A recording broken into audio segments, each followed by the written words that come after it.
cock explode now?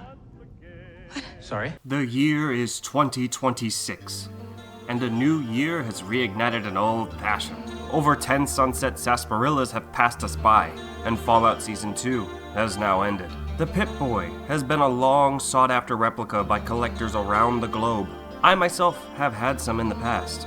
A model kit and a hollow shell that counted on you to have the latest and greatest phone at the time. The only reason why I had said phone at the time wasn't because I was rich by any means, it was because I saw it on a Walmart shelf, wrapped it in tinfoil, left it in my basement for a month, and then I used it.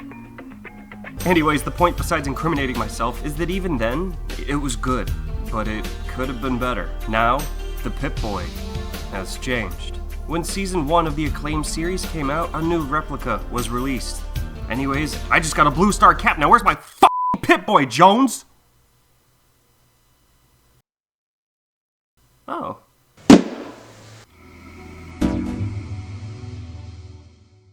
Hello everyone and welcome back to the ShinDMG YouTube channel. Me and Fallout, we go way back.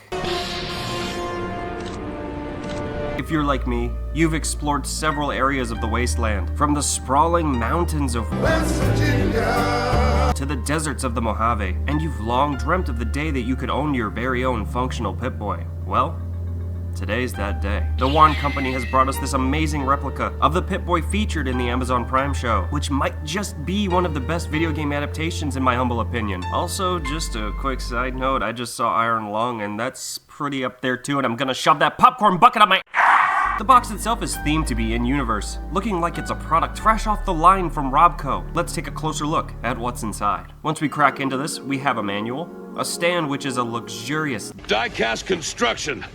It's a lost art. Enough! Nobody here gets that reference. And of course we have the Pip-Boy itself, and what a beauty it is. It's inspired heavily from the Fallout 4 design with some minor tweaking, mainly the paint scheme, which is a sleek silver. Each Pip-Boy features some pre-painted weathering, but it can be customized to your heart's content. That being said, I think a clean option would honestly be better to fit in with that sleek and fresh in-universe look. The Pip-Boy is advertised as being die-cast metal. It's a lost art. But it's not completely made of the rare material. The face is completely metal, but anything beyond this little line here is made of plastic. Besides the metal latch and the interior lining of the Pip-Boy, which is a nice, comfortable material. The plastic that's here isn't bad quality though, and feels pretty solid in hand. The only complaint that I have about the build quality is something that I was actually quite excited about.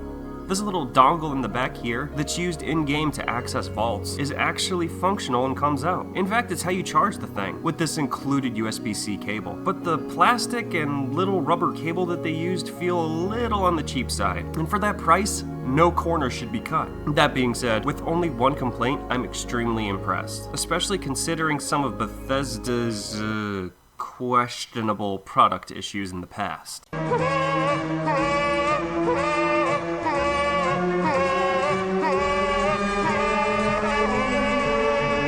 Enough about the past. Let's focus on what's in front of us, which is a sticker telling us to update our Pip-Boy, which is a great consumer-friendly feature that they're going to keep updating this thing. Alright, I can't contain myself any longer. Let's get this thing on. Press and hold this button here to power it on, and we get that iconic boot-up screen. Each of these little knobs and buttons function. Let's start off with the radio. While I wish you could jam out to some classic Fallout tunes preloaded on this thing, you can, however, use it as an actual radio tuner and still make some magic happen. Don't put your dick in that. Oh my god, imagine using this thing as your radio at the drive-in. Oh, hi, Mark. Next time, I am so bringing this. If you go to the second radio option, you can listen to the annoying fiddle host. It's not our heartthrob Mr. New Vegas, but it'll do. Give me some birds. Let me hear some birds. If we go over to the map section, we have several options, including a preset animation, a tracker for Wilzig's head, along with several navigation options. We enter the data menu to find all sorts of little Easter eggs. We have animations for the removal of a tracking chip, a marriage application approval notice, a tracker name menu which spells out Wilzig, vault door menus, along with 2 watch faces. It even tells time. How did you get that? Oh, so cool. God, I miss Spy Kids. We also have a list of options here. One to note is an alarm clock feature, and you can change your display color, so if you're feeling a little New Vegas-y today, you can just go for it. And yes, I know there's a new model coming out that's a replica of the Fallout 3 and New Vegas version of the Pip-Boy, and she is pretty. DOESN company, I'm always down to endorse some new cool stuff. Call me. Next up is the data menu. which is also loaded with some cool features. Under attachments, we have a Geiger counter,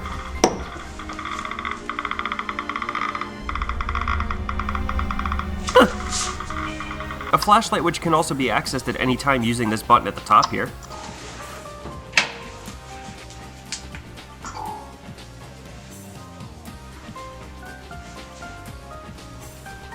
and an exterior terminal menu, which is for connecting to your computer. Under Apparel, we have a dress code and guidelines message from the people at Vault-Tec. And lastly, under Aid, we have another Easter egg from the show giving us a pop-up if we're either staying in 33 or moving to 32. And honestly, I'd rather be stuck in a room with Bud and his stupid buds than live in either of them. And we have the stats screen, by far the most iconic screen of the Pip-Boy. You can change what your health condition is, so if you want to get that good parking, all you have to do is twist the knob here, and you're crippled.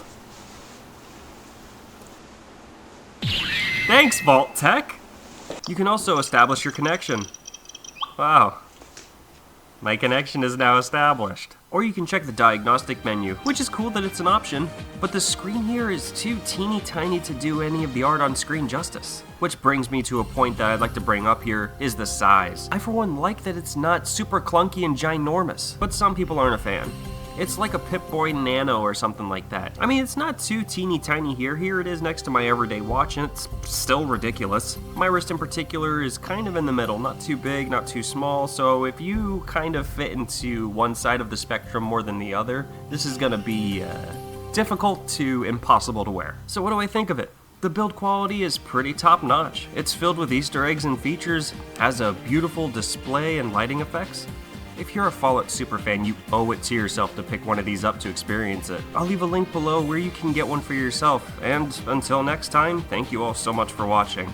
And also, can we just normalize going out in public wearing a Pip-Boy? I mean, we're close to nuclear annihilation anyway, so let's embrace it. 85 seconds to midnight. Now crack yourself a sarsaparilla, load up, and I'll see you in the wastes. Who's coming? Huh? If you're coming right now, let me see it. Let me see it. Show me.